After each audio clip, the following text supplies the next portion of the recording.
So now before putting the AC lines, they go from this side.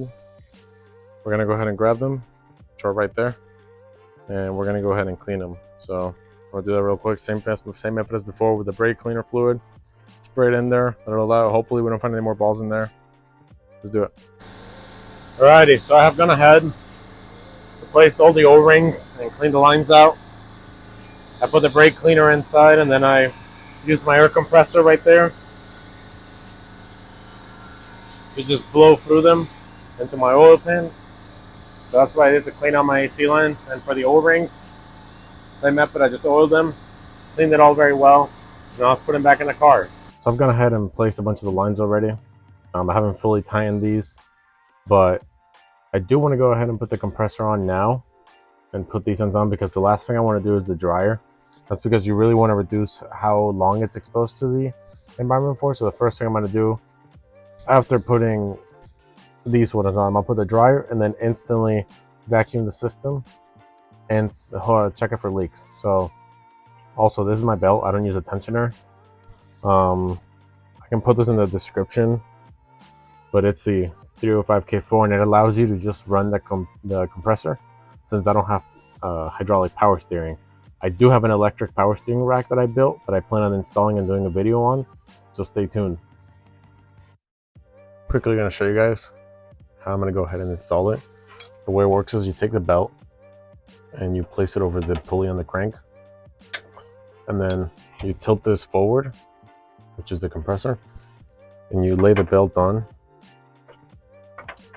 There we go, it's aligned now. Make sure all the lines are aligned, and then you'll place it on. My hand might be in the way, but look where my thumb is. You place it, and when it's like this, now we can go ahead and tighten the 4 bolts, which it's hard to see, but you tighten the 4 bolts, and then that's it. It's fully tensed after it. And here you guys can get a better look. Like right now I just have it held on with 1 bolt right here. Oh, but it's pretty tense already as is. When you fully tighten it, it'll be really tense. So you gotta add all 4 bolts now and tighten it up. And then you can see there's no tensioner or anything. It's just a 1 belt. Alrighty, so I went ahead. All the lines are now installed. Now what we're gonna do is, I have my oil here. We're gonna go ahead and oil up the compressor.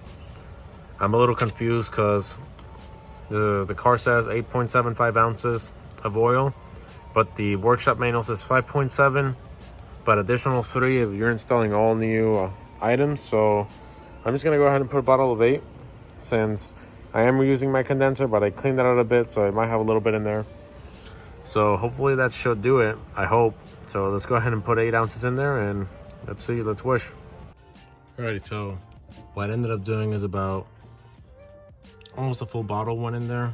Now I know why I say 5.7, because it will easily overflow, and it's very hard. You got to keep spinning the clutch, which is just the front thing here, to have the oil kind of circulate through as you keep adding it in. So I used a little funnel and I kept adding it in. I just bolted this hose on. So now what I'm gonna do is I'm gonna add the dryer, and then I'm gonna vacuum out the system, and hopefully there's no leaks. Here's my dryer to cutting the flap off. I know it goes exactly this way. Also the top here will say in, and it goes right here, and it goes clamped inside of there now. So I gotta replace the O-rings on these 2 lines and put this in there. But before I open this, because right now this is under vacuum, because there's a silica gel inside, and you really don't want this to be exposed to any sort of humidity. So this is always going to be last. I'm going to go ahead and solder up all my lines and plug them in here, and get the vacuum pump for the AC lines ready. And all this just works by connecting this in the high and lows. So you're going to take those caps off. There's one there, and then there's one right there. You're going to take those off, connect these, and then these go connected onto here. And the gauges right now, they're not going to say anything, but when I pull the vacuum through the middle hose connected to the vacuum pump, I'll be able to see if there's any leaks or not, based on what the pressures and the gauges are. So I have set everything up. I've connected to the high side, the low side, as well as connected the hose to the compressor. And now what I'm going to do is install the dryer really quickly. Back here, gonna head down the 2 O-rings, and now go ahead and slide this in. I want you guys to hear the pop sound of when I open this, and you're gonna hear it decompress. So first I want to go ahead and put it in the hole, just so one step closer.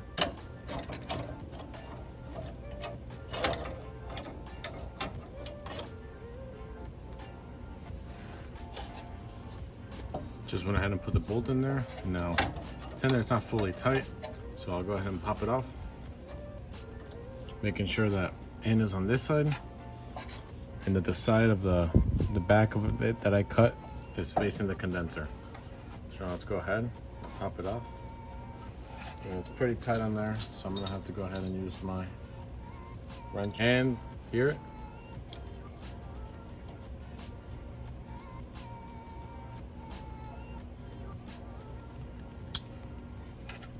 Wasn't too much. I think it's only like that just now, but you hear the little psst.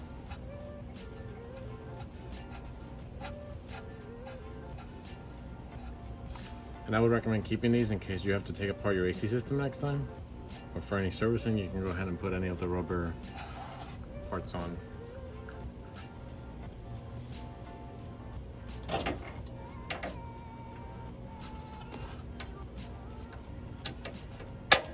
Okay.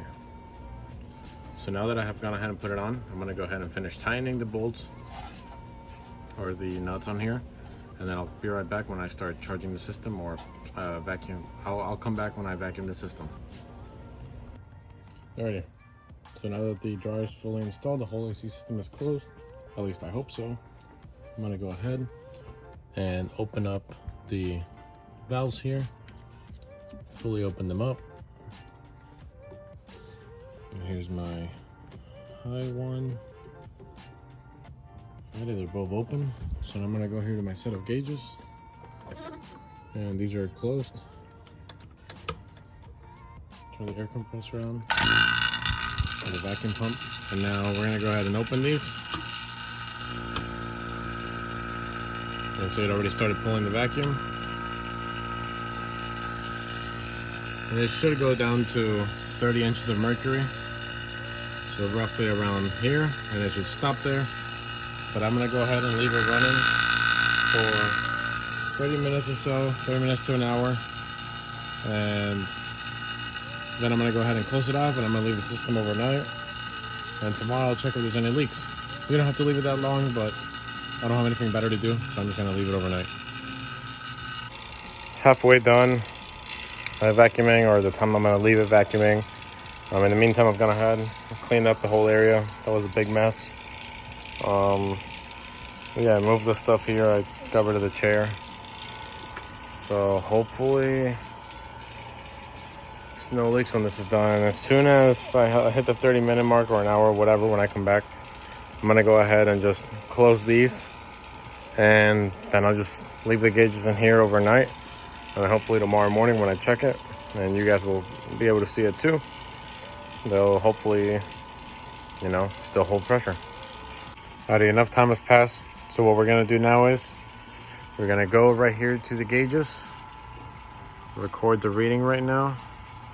You got as close as possible, a couple different angles. And we're gonna go ahead and we're gonna close both valves.